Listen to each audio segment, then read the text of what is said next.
YouTube, what is YouTube? Down Home News TV. I am Dre.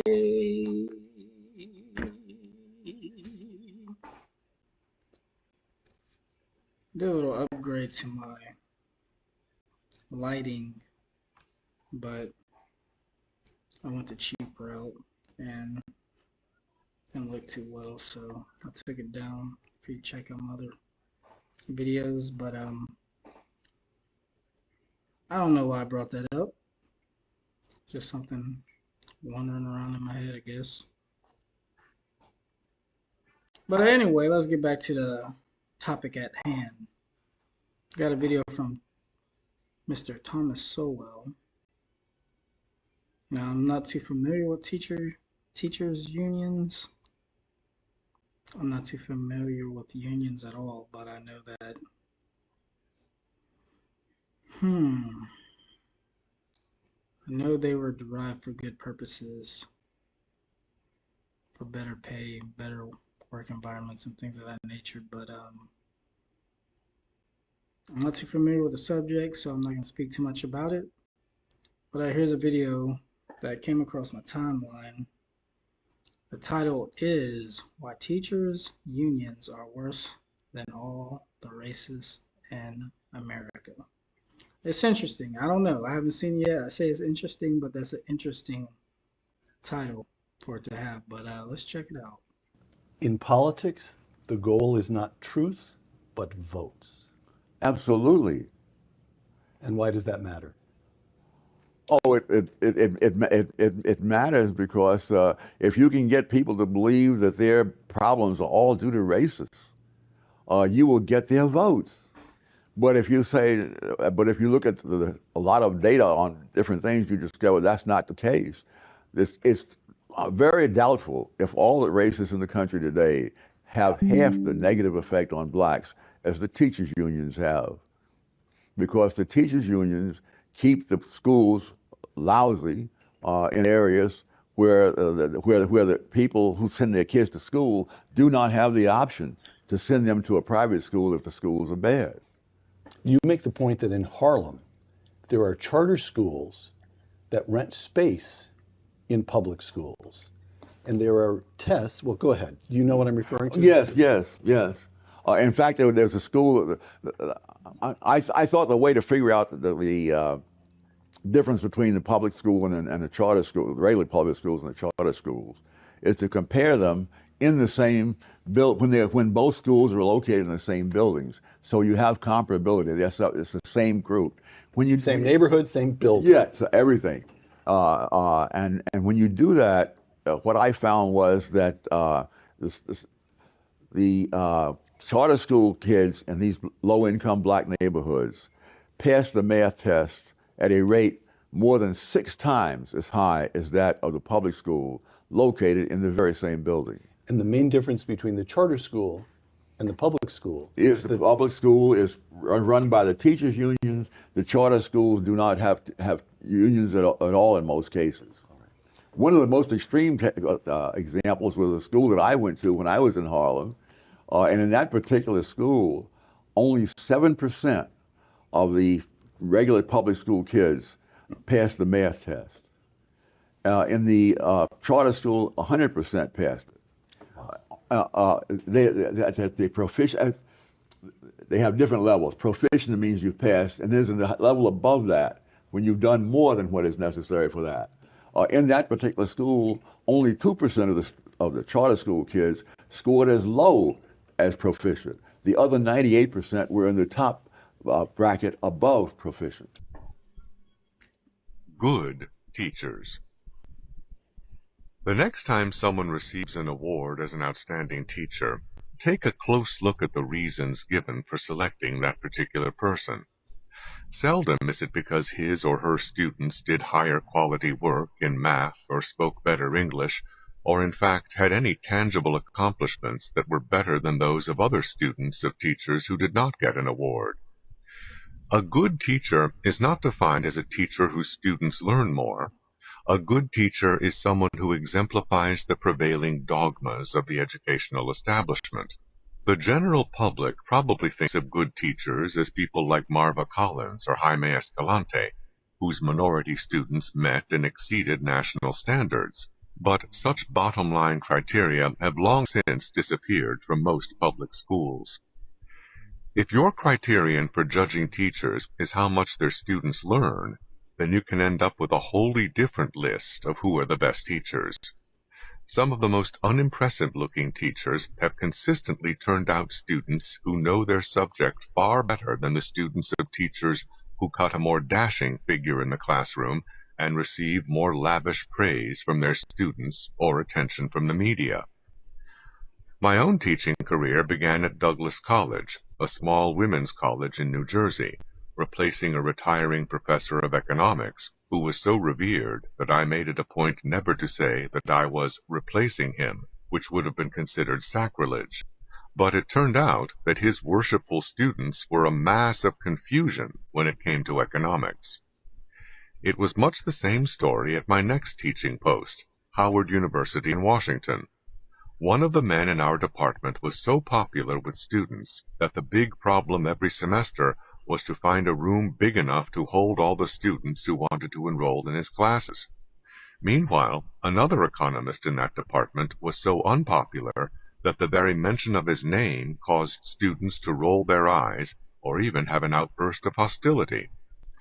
Yet when I compared the grades that students in my upper-level economics class were making, I discovered that none of the students who had taken introductory economics under Mr. Popularity had gotten as high as a B in my class, while virtually all the students who had studied under Mr. Pariah were doing at least B work. By their fruits ye shall know them. My own experience as an undergraduate student at Harvard was completely consistent with what I later learned as a teacher. One of my teachers, Professor Arthur Smithies, was a highly respected scholar, but was widely regarded as a terrible teacher. Yet what he taught me has stayed with me for more than 40 years, and his class determined the course of my future career.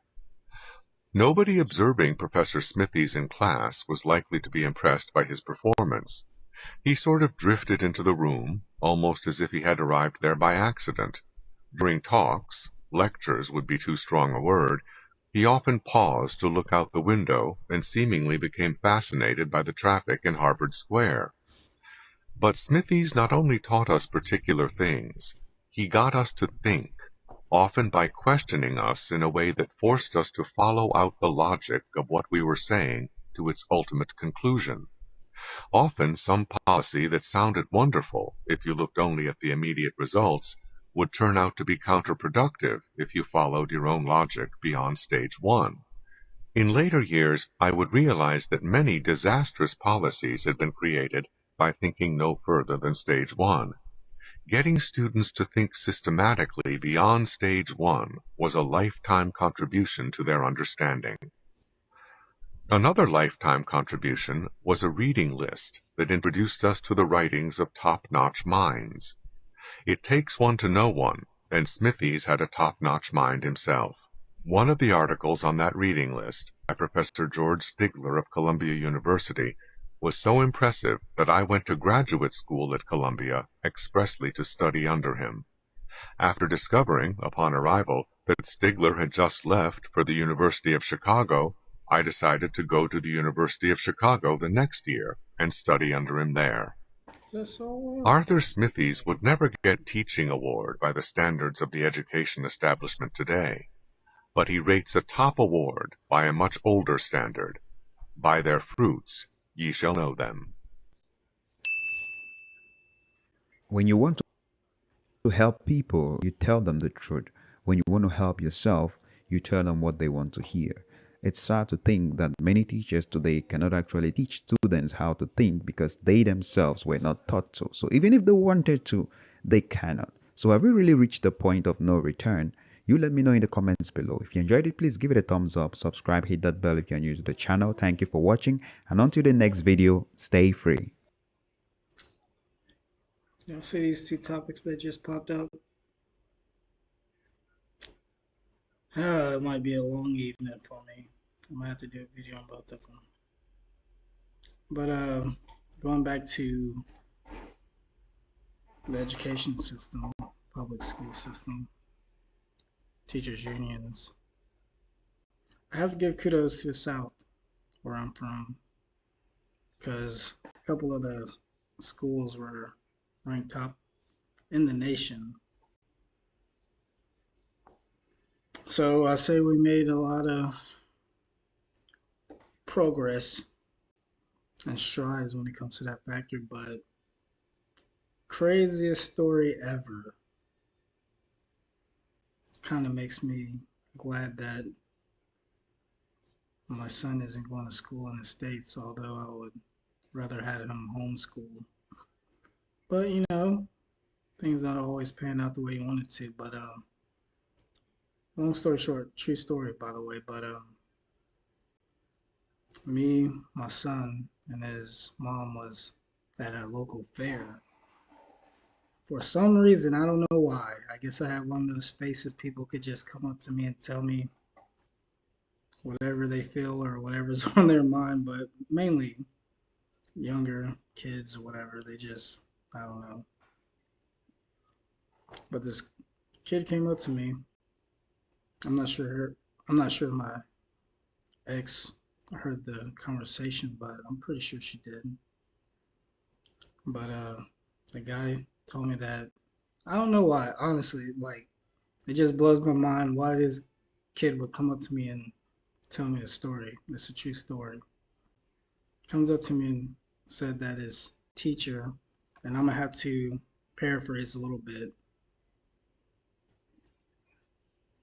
because I really don't remember exactly what he said because it was maybe a few years ago.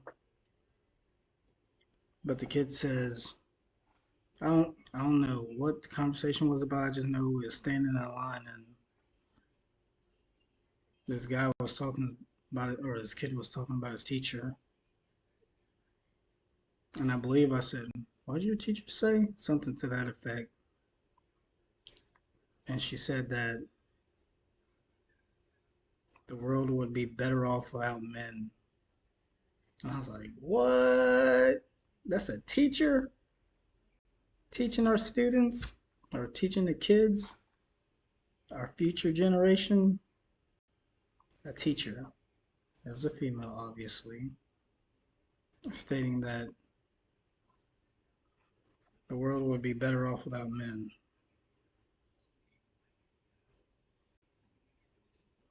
I was just flabbergasted, honestly. I was like, he told me the teacher's name, but I'm not going to say it. And this lady I was talking to, I asked her if she knew the teacher. And she was like, yeah, blah, blah, blah, I know, blah, blah, blah. And she was basically like, yeah, she gets away with it. And this is at a public school, so I have no idea what's going on with this world. And I know people say that some things are conspiracy theories, but when you hear from I don't think a kid would just blurt that out and just make that up. Because kids are typically honest for the most part. And my dealings, especially when it comes to strangers, when it comes to figures of authority, things like that, it's just like a random person. I don't know, maybe, I don't know, but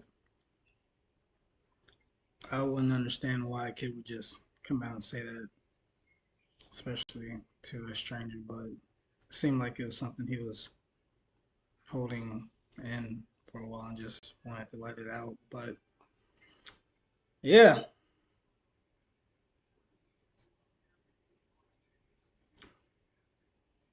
I really don't have much to say. I was gonna add something else, but I don't want to go too deep into that.